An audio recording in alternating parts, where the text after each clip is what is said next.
आणि असं म्हणतात अति रागात आणि अति आनंदात घेतलेला निर्णय ना चुकीचा असतो.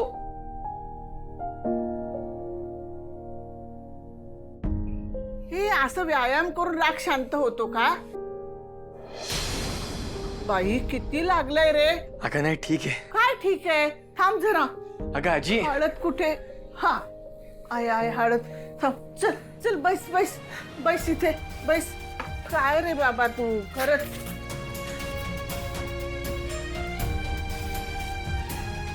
बघ केवढं लागले आणि म्हणतो नाहीये. बघितलंच ना. आजी मी ठीक आहे, तू काळजी नको करूस.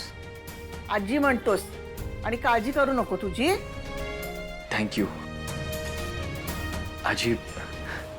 आजी तू जेवढा मला जीव लावतेस ना त्यावरून मला माझ्या आईची आठवण येते. येते ना.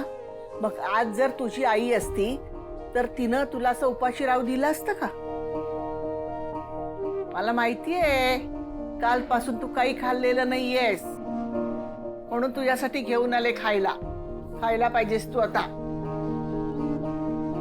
अगं नाही खरंच म्हणजे इच्छा नाहीये माझी.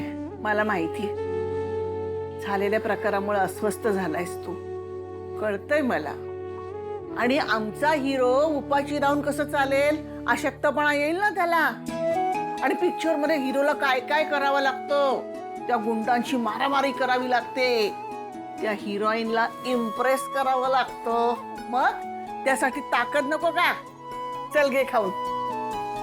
आकर आकर आता घे. हा तू, नाही तर तुझ्या आईकडे तक्रार करीन मी. तेव्हा की हा बघ तुझा लेक ना नीट खात नाहीये. आता जर यांनी खाल्लं नाही ना असे 4 रट्टे दिल ना याला.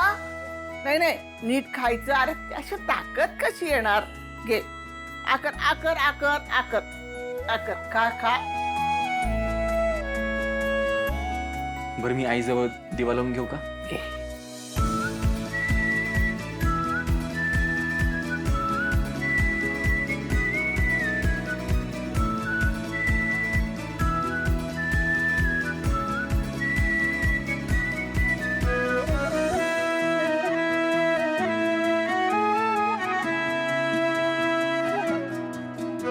बघ देवकी तुझ्या लेकाला सांभाळेन हो नीट. उपाशी नाही राहू देणार. खूप गुणी आहे ग तुझं लेकरू. देवकी काळजी करू नकोस, मी आहे. चल आता हे सगळं संपून टाकायचं. नाही नाही सगळं संपवल्याशिवाय मी इथून जाणारच नाहीये. तू पण खा. मी खाऊन आले सकाळीच. सगळं तुझ्यासाठी आणले. हे